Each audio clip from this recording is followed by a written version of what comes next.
Good afternoon, my Trojan family. How's everybody doing? Look, let's get right into this thing because I've seen a couple of things with the Clemson coach, and then we want to discuss what you see in the description, which is talking about USC and how they never really schedule an FCS team. Let's get into it though. I hope everybody's having a blessed Wednesday. I hope everybody's doing good. But check this out. We really need to talk about these comments from brother Dabo Swinney down there in Clemson, South Carolina. This guy, man, he's a joke. I'm going to tell you that right now. He's a joke. And for Paul Feinbaum, the guy that's on ESPN, who I'm not a big fan of because I feel like he's just a major SEC bias type of guy, for him to make comments, it's really saying something, man. But anyway, the title of the article here, it says Dabo Swinney NIL comments is ripped by Paul Feinbaum. And what it's basically talking about is how Dabo Swinney is hating on the NIL. Now, see, look, I'm going to tell you like this. You remember that cartoon? Was it Bugs Bunny? I think it was Bugs Bunny. He said, ain't no fun when the rabbit got the gun, right?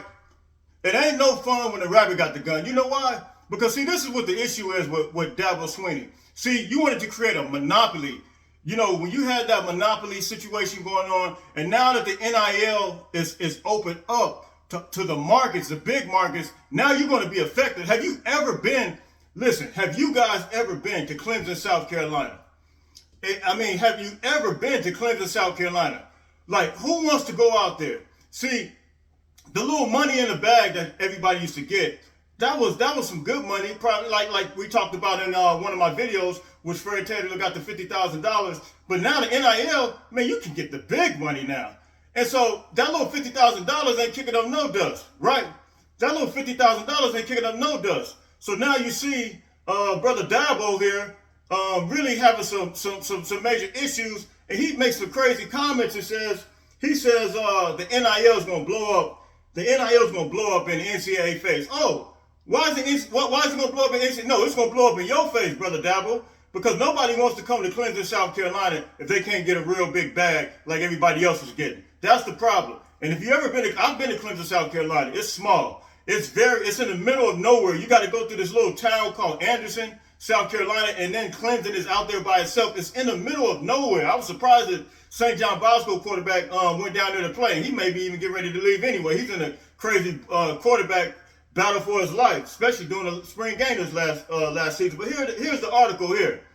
And Dabo Swinney, he says this. It says Dabo specifically against pay for play, which guess what? That's what we're talking about here with the NIL. Paul Feinbaum said. He says, Dabo is very antiquated in his view. It's almost as if Dabo is an 85-year-old coach like his mentor, and opposed to a young guy, which supposedly is. This guy, man, how are you going to hate on the NIL? How are you going to hate on the NIL? You know as well as I know. And I told everybody when the NIL, I said, it's the only people that is going to really, really benefit. And I'm glad it's happening because for us who are SC fans, we needed something like the NIL to dig us out from the NCAA's crap that they tried to bury us with. We had to have it to happen like this. We had to get into a place to where, because we already had an issue with Reggie Bush. So we had to have a place to where we can get these players in and create an atmosphere and create momentum. And now we're able to do that, given the NIL. And see, Dabo understands that. Dabo knows that. It's not just you don't agree with the players making money, man. Listen. As much as college football is a million big. It makes so much money. And not only that, you're getting to feed your face every night. You're getting to feed your face and your family every night. Why should these kids who got great abilities be able to make money, man? Why are you hating on them? If I was a recruit, man, I'd be looking at this guy right now, man. They should look at that right now and say, listen, man, we don't even want to deal with this guy, man, because he's hating on our money. You know what I'm saying? That's what I call player hate, straight up. You don't want the players to make money, but it's okay for you to feed your family and feed your face and have millions and millions of dollars in your pocket and your family living in that little country town and just being able to live good, right? To just live good, right? At the end of the day, most of them are grown anyway. At 18, they're grown anyway. They should be entitled to have money. It's nothing wrong with that. If certain players have money, so what? And sure, you might say, oh, I've worked my way up to this. Well, they worked their way up to this. There's only certain percentage of high school players rather, that even make it to college to play sports. It's a small percentage. I want to say something crazy. I heard 7% something crazy, but it's a small percentage where high school players get an opportunity to do this. And then if you're a significant high school player who has significant ability, you're able to take that talent and be able to do something for your family. Because look, guess what? I play ball. If you play ball, and I've got hurt a couple of times playing ball. If you play ball, you know that even in college, I've seen players, what's the guy's name? He went to Tennessee, Inky Johnson. He's a motivational speaker. He goes around and he speaks to different people because he's motivation. But he got hurt in college, and now he walks around kind of like with a limp, but he always does these motivational speak. You know, your career could be ended in college. Who's to say that you're even going to make it to the NFL? So if you're going to capitalize, if you're able to capitalize on some money right now, why not do it, Dabo? That's hated, man. I don't like when people don't keep it 100. Because these players, if any sport other than boxing, these athletes are so big, they're so strong, they're so fast, they're coming full force. Why shouldn't they get paid? Because somebody's life can be taken on the field. Real talk. Somebody can be paralyzed on this field. You see what I'm saying? So, man, I mean, we got to really take that into account and say, look, if they got an opportunity, if you're a significantly good athlete, if you're a rated high school player, big-time rated high school player, do I think you need to have somebody manage your money? Yes. But at the end of the day, if you're able to make money and able to get it right now to take care of your family, and you're going somewhere like Clemson in the middle of nowhere, guess what? You can fly your family over to Clemson. You know what I mean? So listen, man. Like, share, subscribe. This is USCJ. Don't forget to look me up on Instagram at USCJ32. You message me on there. I'm gonna get back with you ASAP. So let's flip the script real quick. I only got 2 stories for you. This one with Dabo Swinney. Give me in your comment section. Tell me what you guys think. And like, share, subscribe. Give me in the comment section. Do you think Dabo has it right? I mean, these comments, man, I just can't stand it. Let's get to this other story, man. And it's dealing with USC. And Notre Dame, other than USC, has been the only FBS programs to not schedule Division I AA schools. However, this week, story came out, and here's the article here. It says Notre Dame caves, leaves USC football as the only FBS program without an FBS matchup. Listen, for all you SEC haters that say USC, the Pac-12 don't play nobody.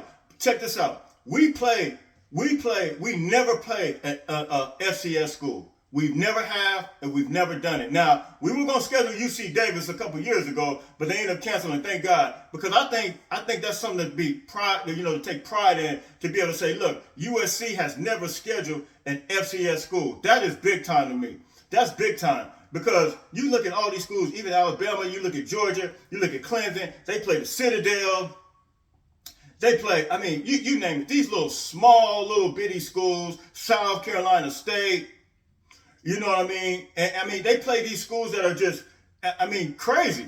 You know what I mean? Someone play UC Davis, but at least we play San Jose State, Fresno State. That is a pop. You consider that the Mountain West a big conference, a big time conference, because you look at Boise State. I mean, years ago they beat Oklahoma, right? In the bowl game, and then periodically, you're gonna have good teams come out of Fresno State. You're gonna have some teams good out of San Jose State. Matter of fact, I think it was San Jose State that went to Tennessee a couple years ago. Was it San Jose State? Excuse me, it was BYU. BYU went to Tennessee and beat. It was San Jose State. No, San Jose State beat Arkansas. Let me correct that. San Jose State, 2 years ago, a year and a half ago, went to Arkansas and beat them. BYU went to Tennessee and beat them. You got some of these small market teams and some of these small little school teams, but they're not FCS schools. They're still FBS schools that USC still plays, that don't get no credit. People consider them to be cupcakes, but USC has never stepped down to the level that some of these SEC schools. I see it all the time. LSU playing Troy. You know what I'm saying? Schools like that. Jacksonville State. You know what I mean? So USC, that's something to take pride in. That's something to say, look, hey, we never stepped down to that level. You can call us whatever you want, but we've always tried to hang with the big boys. We've always played big boy teams, man. We always have. So listen, and if these schools, these SEC schools, if they do some of the things that we do and play, because they always come up with these crazy excuses, man. They come up with these crazy excuses. The schedule is so tough. The conference beats up itself. Man, I don't want to hear it. If you look at the bowl games, even this year, you've seen a lot of SEC teams that lost. And if I'm not mistaken, Colorado almost lost. If you don't remember, Texas A&M almost lost. They went to Colorado this past season. Do you remember that? Colorado, listen, and that's the bottom tier of the Pac-12. Colorado almost beat Texas A&M. It came down to like the last minute. Do you guys remember? Go back and look that up. This was this past season.